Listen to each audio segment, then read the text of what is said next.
Using the plot triangle to outline a script. State Standard HS4.T.CN1.A. Develop a theatrical work that identifies and questions cultural, global, and historic belief systems. Spoiler warning for the following movies and books: Oedipus Rex, Romeo and Juliet, The Hobbit Trilogy, The Hitchhiker's Guide to the Galaxy, the Harry Potter series, Cinderella, Zootopia, and Star Wars Episode VI: Return of the Jedi. Exposition: inciting incident, rising action, climax, resolution. These are terms that have been drilled into your heads since middle school. The plot triangle, actual name Freytag's triangle, is a graphic aid meant to help students visualize basic story structure. This is used in all kinds of creative writing, as understanding the elements of plot is foundational to understanding everything else about a story, novel, play, movie, or television show.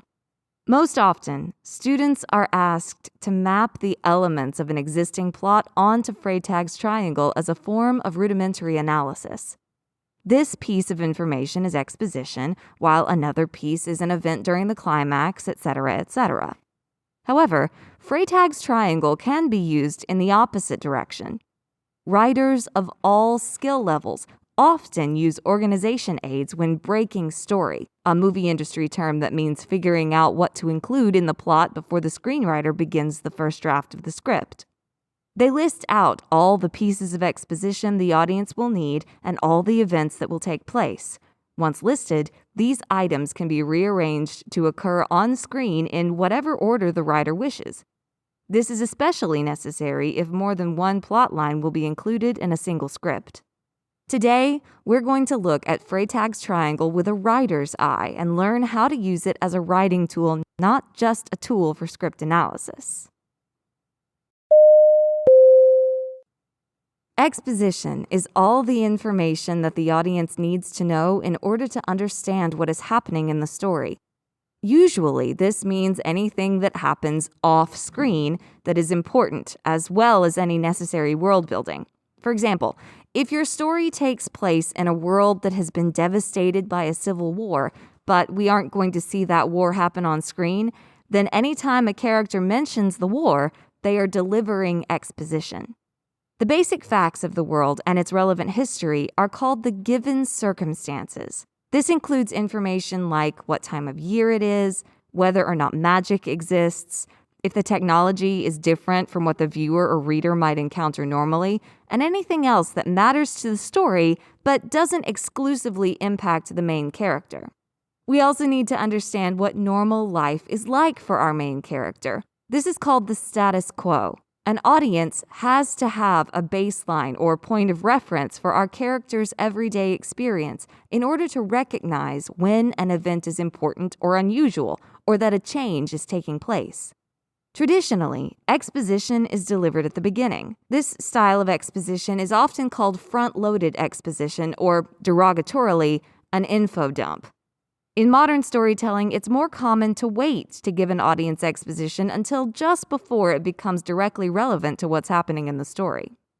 For example, the ancient Greeks used the traditional model of exposition, though, to be fair, at the time, that was the only model of exposition because they invented it. In the play Oedipus Rex, the Greek chorus begins the play by delivering a prologue in which they explain who Oedipus is, how he came to be king of Thebes, and everything about the plague that is threatening the survival of the city. Shakespeare takes this a step further in the prologue to Romeo and Juliet by not only explaining the background, but delivering a summary of the entire plot before the action of the play even begins.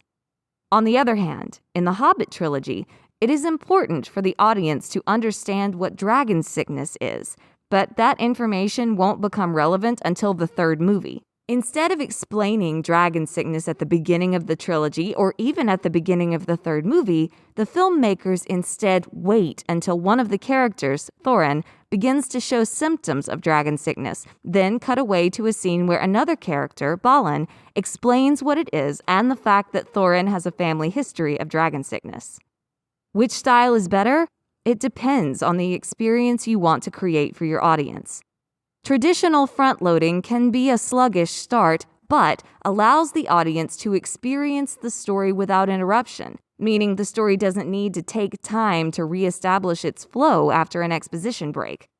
Foreshadowing the ending at the start, like Romeo and Juliet, creates dramatic irony and allows the audience to emotionally prepare for the impact of the resolution. Peppering in exposition as you go may break up the experience, but doesn't require the audience to keep vast amounts of information in their heads the entire time in order to understand what's happening.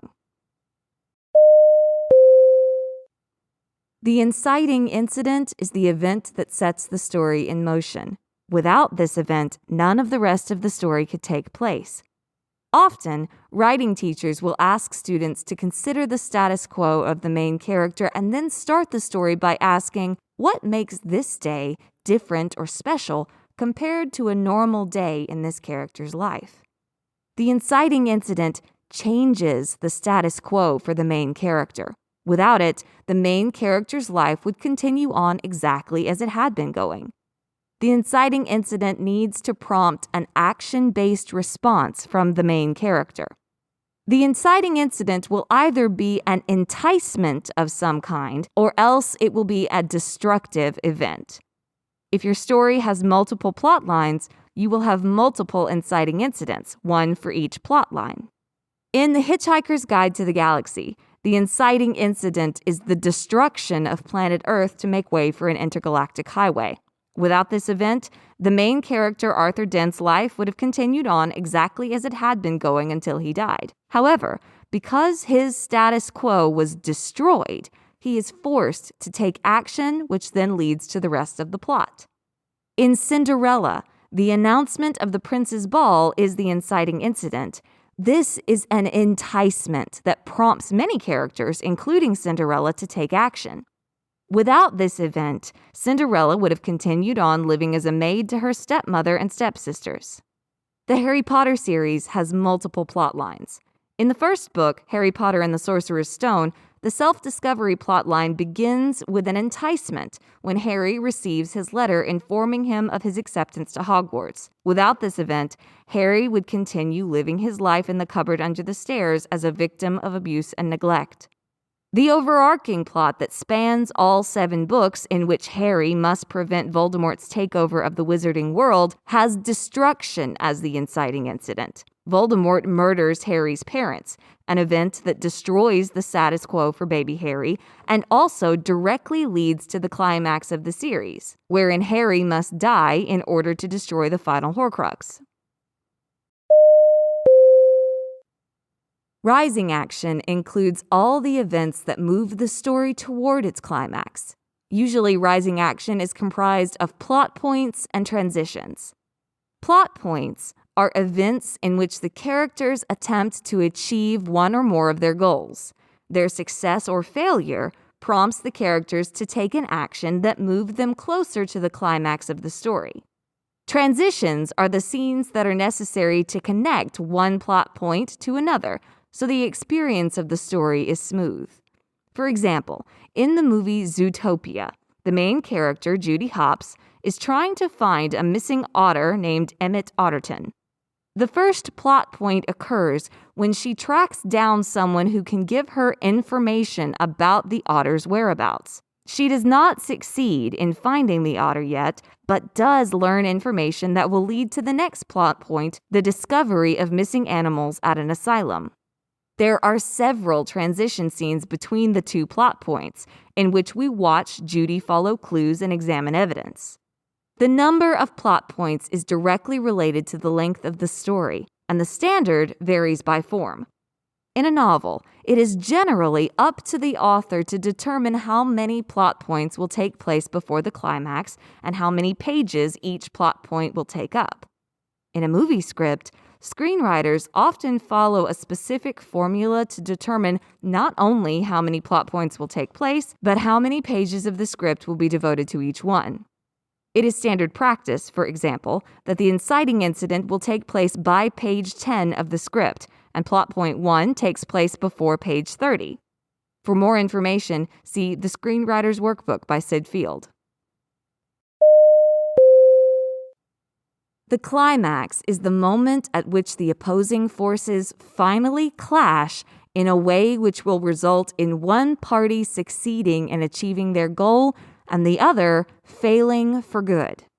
This is often described as the point where the dramatic tension is the most intense, or the point of no return, because while the opposing forces may have had minor encounters previous to this, after the climax, the victor will have removed all obstacles to achieving their goal, and the loser will have an obstacle to their goal permanently. Another way of looking at this is that the climax is the event that changes the given circumstances of the world or creates a new status quo for the main characters. After the climax, something in these characters' world or life has been permanently changed. The most obvious example of a climax is in any man versus man conflict that leads to a battle to the death. If one character must kill the other, it is because they are in each other's way. The winner will have permanently removed this obstacle to their goal, and the loser will never be able to achieve their goal. For example, in Star Wars Episode 6, Return of the Jedi, Luke Skywalker faces off against Darth Vader and Emperor Palpatine, with the goal of destroying the Galactic Empire. Their goal is to remain in power by destroying the Rebel Alliance and bringing Luke to the dark side of the Force. In a dramatic twist, Darth Vader reveals that he is Luke's father. He kills the Emperor to save Luke's life, sacrificing himself in the process. As a result of this moment, the Empire is destroyed and both Darth Vader and Emperor Palpatine are dead, meaning Luke has achieved his goal and both Vader and Palpatine are permanently prevented from achieving theirs. If exposition is all the information you need to understand the story in its appropriate context, resolution is all the information the audience needs in order to feel closure as the story ends. Resolution is the consequence of the climax and will illustrate any changes to the given circumstances or the main character's status quo that result from the climax. Resolution can be as brief as the phrase, "and they lived happily ever after," or take several pages, minutes of stage or screen time, or even entire chapters. Resolution could also include an epilogue in which the story jumps forward in time significantly to illustrate the long-term effects of the climax. At the resolution of Return of the Jedi, the audience witnesses the galaxy celebrate the fall of the Empire. The given circumstances of this world have changed because the structure of the galactic government is now radically different. At the resolution of Cinderella, the audience sees that Cinderella's status quo has changed from her old life as a servant to her new life as a princess.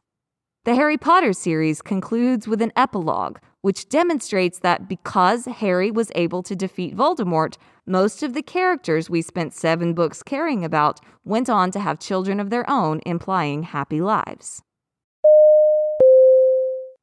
When generating an original plot, it's worth taking a look at Freytag's triangle and using it as an outlining tool before you jump into writing the script itself.